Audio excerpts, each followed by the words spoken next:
Assalamualaikum warahmatullahi wabarakatuh. Selamat pagi anak-anakku semuanya, kelas 4 sehat-sehat selalu pada semester 2 ini ya.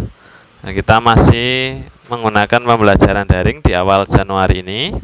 Nah, hari ini kita akan membahas tentang tema yang keenam ya, pembelajaran yang ketiga, yaitu menjelaskan sumber daya alam atau SDA. Yang pertama, berdasarkan ketersediaannya anak-anak ya, sumber daya alam itu dibagi menjadi dua.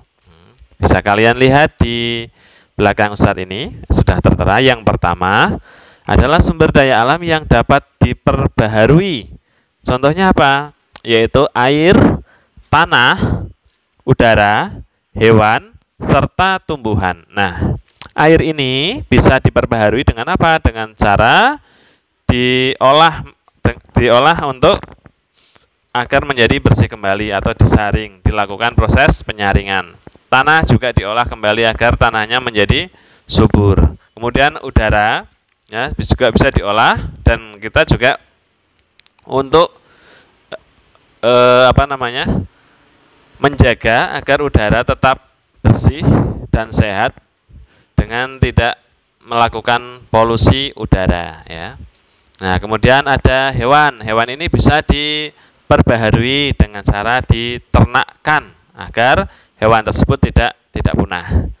Dan yang terakhir yaitu tumbuhan. Nah, tumbuhan ini juga bisa kita perbaharui dengan cara budidaya tumbuhan. Nah, setelah itu yang kedua ada sumber daya alam yang tidak dapat diperbarui anak-anak ya. Contohnya bisa kalian lihat, yang pertama ada minyak bumi. Nah, minyak bumi ini dapat kita manfaatkan sebagai bahan bakar kendaraan bermotor.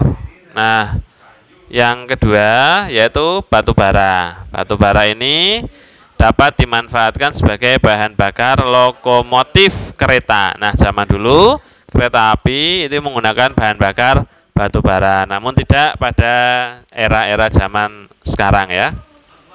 Yang ketiga, anak-anakku, ada biji besi ya, yang dimanfaatkan untuk bahan pembuatan alat rumah tangga seperti sendok dan garpu serta pisau.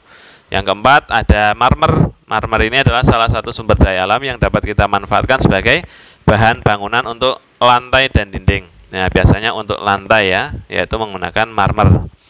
Nah, yang kelima ada belerang. Nah, belerang ini dimanfaatkan sebagai bahan dasar obat-obatan dan korek api. Nah, biasanya obat-obatan yang digunakan belerang ini biasanya obat gatal misalnya ya, itu menggunakan belerang. Kemudian juga untuk bahan korek api. Yang nomor 6 ada jenis SDA yaitu nikel.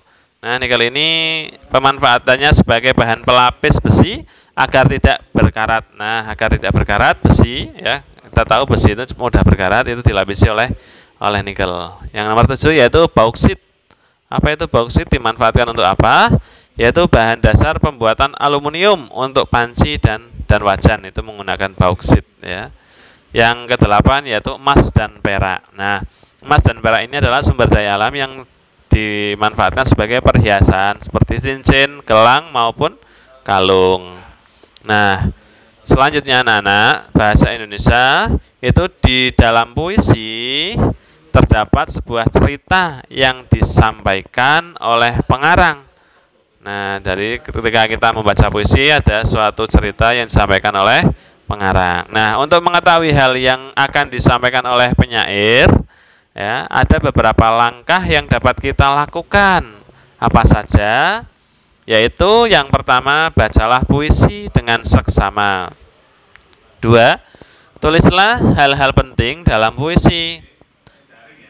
Ya, yang ketiga, tentukan tokoh dan peristiwa apa saja yang terjadi di dalam puisi. 4, carilah makna dari kata sulit yang ada dalam puisi.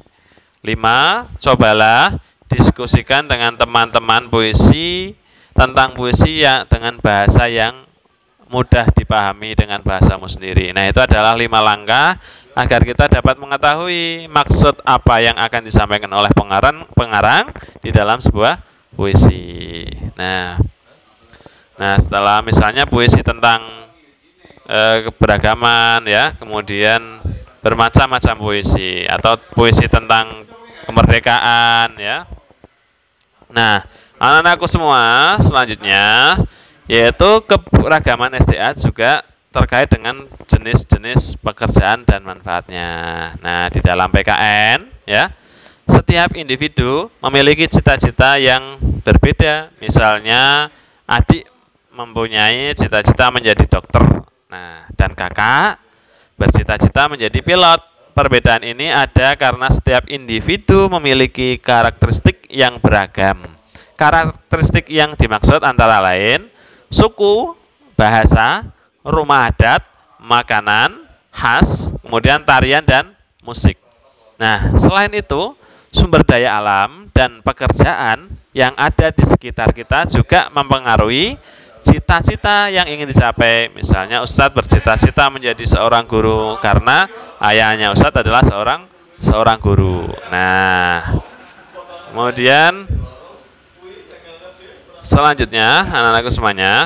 Nah, walaupun bekerja dengan keahlian yang berbeda-beda, kita harus saling menghargai anak-anak ya, antara satu bidang pekerjaan dengan bidang pekerjaan yang lain ya. Karena apa? Karena setiap pekerjaan memiliki kegunaannya masing-masing. Misalnya kita sebagai guru harus menghargai mereka yang berprofesi sebagai tukang potong rambut misalnya, atau sebagai sopir. Nah, kita harus saling menghargai karena kita saling membutuhkan. Nah, selanjutnya manfaat keberagaman karakteristik individu sebagai berikut anak. Jadi ada manfaatnya karakteristik berbeda-beda itu. Yang pertama, dapat saling melengkapi kekurangan masing-masing seperti tadi yang sudah sampaikan ya.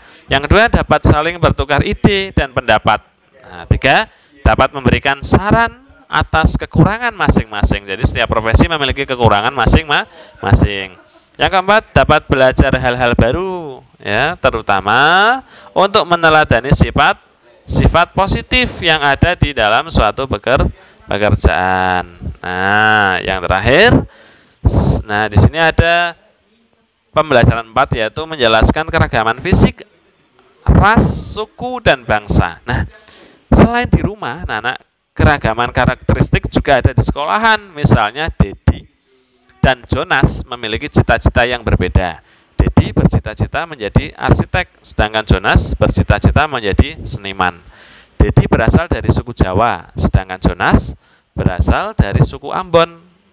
Walaupun demikian, mereka berbeda, tetapi mereka saling mendukung untuk mencapai cita-cita dan juga saling menghargai. Nah, ini adalah salah satu contoh menjelaskan keragaman fisik, ras, dan suku budaya di dalam suatu kelas. Nah, demikian pembelajaran pada hari ini. Semoga bermanfaat. Tetap jaga kesehatan, ingat 3M, mencuci tangan dengan sabun, memakai masker, dan menjaga jarak. Semoga sehat selalu. Saat akhiri, Assalamualaikum warahmatullahi wabarakatuh.